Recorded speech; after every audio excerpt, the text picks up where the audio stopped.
आज से कुछ ही दिन पहले इसरो की तरफ से उस वक्त की सबसे बड़ी अपडेट निकलकर सामने आई थी कि आदित्य L1 ने लैंग्वेज पॉइंट की ओर जाते हुए ऐसी जानकारी भेजी जिससे इसरो के वैज्ञानिकों ने चंद्रयान 3 की सफल लैंडिंग की तरह ही आदित्य अलवर में फिर से खुशी की लहर देखने को मिल रही थी। लेकिन दोस्तों, उस वक्त आदित्य L1 लैंग्वेज पॉइंट की ओर आगे बढ़ता देखा गया था, जिससे लिए करोड़ों भारतीय बेसब्री से इंतजार कर रहे थे। उनके चेहरे पर उस वक्त खुशहाली देखने को मिल रही थी और उस वक्त ऐसे कारनामे को करने के बाद इसरो के वैज्ञानिक अपने आप पर गर्व महसूस कर रहे थे। भारत के द्वारा भेजा गया आदित्य सूर्य भी अपने मिशन में लगातार सफलता हासिल करके तेजी से सूरज की ओर आगे बढ़ रहा है। लेकिन दोस्तों, आप लोगों के मन में उस वक्त बहुत सारे सवाल उठ रहे थे। तो दोस्तों, उन्हीं सवालों के जवाब लेकर मैं आपके साथ उपस्थित हूं। दोस्तों, सूरज के जन्म से लेकर मृत्यु तक ऐसे जबरदस्त रहस्य है जिससे आप लोग अभी तक इससे अनजान हैं। दोस्तों, आज की इस वीडियो में हम इन्हीं रहस्यों से पर्दा उठाने वाले हैं, इसलिए इस वीडियो के अंत तक अवश्य बने रहे। हम आपको सूर्य से जुड़े कुछ ऐसी बातें बताएंगे जिन्हें जानकर आप भी हैरान हो जाएंगे। लेकिन दोस्तों, आगे बढ़ने से पहले अगर आप एक सच्चे देशभक्त हैं तो इस वीडियो को एक लाइक जरूर कर लीजिए और कमेंट बॉक्स में इसरो की मेहनत और कामयाबी के लिए जय हिंद जय इसरो जरूर लिखे। तो चलिए दोस्तों, हम अपने टॉपिक पर आते हैं। सूर्य, जिसे हम सिर्फ दिन और रात का जनक मानते हैं, वह हमारी धरती और हमारे जीवन के लिए कितना महत्वपूर्ण है। हम सब जानते हैं कि ब्रह्मांड में हर सेकंड करोड़ों ग्रह तथा तारे जन्म लेते हैं और मरते हैं। ब्रह्मांड इतना विशाल है कि हम इसका अंदाजा भी नहीं लगा सकते कि कितने तारे अभी जन्म रहे हैं और मर रहे हैं। परंतु अगर हम सूर्य के जन्म की बात करें तो यह घटना आज से 4.6 अरब वर्ष पुराना है। उस समय हमारा सौर मंडल अस्तित्व में नहीं आया था। उस समय जहां आज हमारे ग्रह उल्का पिंड तथा हमारा सूर्य है, वहां धूल के कण थे जो एक विशाल बादल के समान प्रतीत होते थे, जिन्हें आज हम नेबुला कहते हैं। वैज्ञानिकों ने उस समय के बादल को सोलर ने भी उड़ला कहा। उस समय इसमें भी में धूल के कारण अपने अक्ष पर चक्कर लगाते रहते थे। उस समय सोलन ने बेला में अंतरिक्ष के गुरुत्वाकर्षण के कारण दबाव लगने लगा, जिससे भी धूल के कण आपस में समीप आने लगे।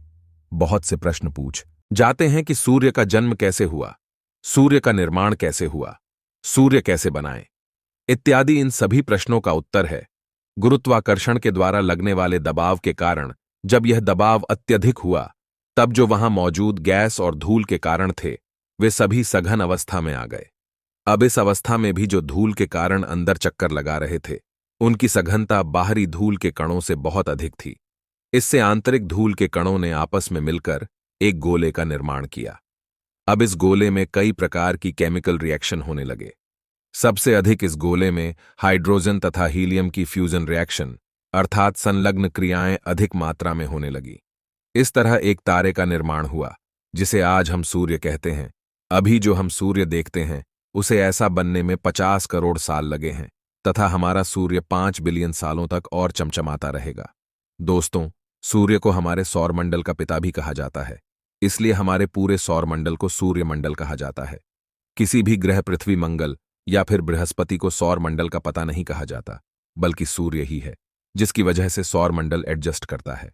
सूर्य को हमारा सौरमंडल कहना कहां तक सही है, इसका अंदाजा आप इस बात से लगा सकते हैं जैसे एक पिता अपने परिवार का हर तरह से ख्याल रखता है, वैसे हमारा सूर्य हमारी पृथ्वी पर है, जीवन से जुड़ी हर चीज का कारण है।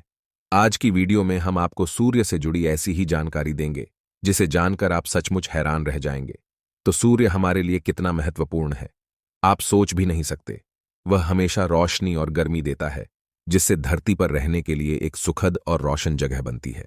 सूरज के बिना धरती बिल्कुल ठंडी और अंधेरी होते सूर्य से दूर की एक ग्रह आज भी है, जहां कोई पशु पक्षी और पेड़ पौधे नहीं होते, क्योंकि पेड़ पौधों को अपना भोजन बनाने के लिए सूरज की रोशनी की आवश्यकता होती है तथा इन्हीं पौधों के कारण जानवर जिंदा रह पाते हैं, जो कि सूर्य पर ही निर्भर है।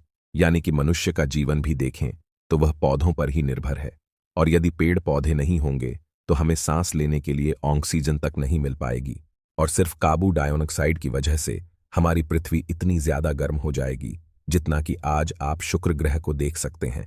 मतलब है कि सूरज के बिना पौधे जिंदा नहीं रह सकते और पौधों के बिना कोई जानवर भी नहीं रह सकता। लेकिन क्या आप यह जानते हैं कि आज से 5 अरब साल एल बाद सूर्य अब से 40% ज्यादा चमकने लगेगा।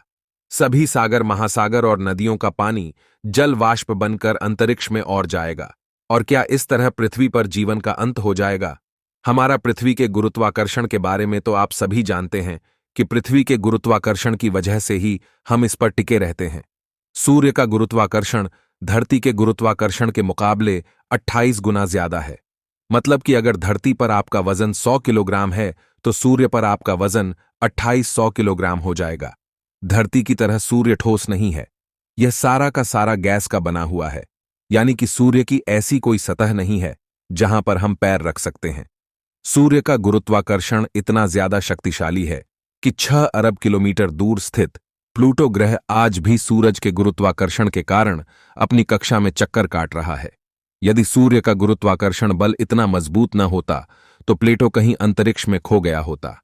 पलायन वेग वह न्यूनतम देख है जिससे फेंका गया कोई पिंड पृथ्वी के गुरुत्वाकर्षण क्षेत्र से बाहर चला जाता है और पुनः लौटकर पृथ्वी पर कभी नहीं आता। 11.2 किलोमीटर प्रति सेकंड की गति से कोई भी चीज पृथ्वी के विपरीत दिशा में पर लगाकर जाएगा तो वह कभी भी लौटकर पृथ्वी पर वापस नहीं आएगा। उसी तरह सूर्य का पलायन वेग 660.5 किलोमीटर प्रति सेकंड है। यानी कि यदि आपको सूर्य के धरातल से बाहर निकलना है तो आपको 617.5 किलोमीटर प्रति सेकंड की रफ्तार से निकलना होगा। प्रकाश सूर्य प्लूटो तक पहुंचने में 5.5 घंटे का समय लेता है और वही प्रकाश धरती पर 8.5 मिनट में पहुंच जाता है। जैसे हमारी धरती अपनी दूरी के समक्ष 24 घंटे में एक चक्कर पूरा करती है, उसी से हमारे दिन और रात बनते हैं।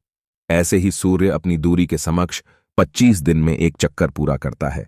या सूर्य पर भी एक दिन के समय को गिना जाए तो हमारे पृथ्वी के 25 दिनों के बराबर को इसमें सिर्फ 20 बार ही आकाशगंगा का चक्कर लगाया है। जिस प्रकार हर वर्ष हमारी पृथ्वी सूर्य का चक्कर लगाती है, वैसे ही सूर्य आकाशगंगा का चक्कर निरंतर देख से लगा रहा है और पिछले 5 अरब सालों में इसमें सिर्फ 20 बार चक्कर लगाया है। सूर्य की 1 वर्ग सेंटीमीटर से जितनी ऊर्जा पैदा होती है, इतनी ऊर्जा 100 वॉट के 64 बल्बों को जलाने के लिए काफी होगा। सूर्य की जितनी ऊर्जा धरती पर नचती है, उतनी ऊर्जा संपूर्ण मानव द्वारा खपत की गई ऊर्जा से 6000 गुना ज्यादा होता है। जितनी ऊर्जा 30 दिन में धरती को सूर्य द्वारा मिलती है, इतनी ऊर्जा मानव द्वारा पिछले 40 साल से भी कहीं ज्यादा है।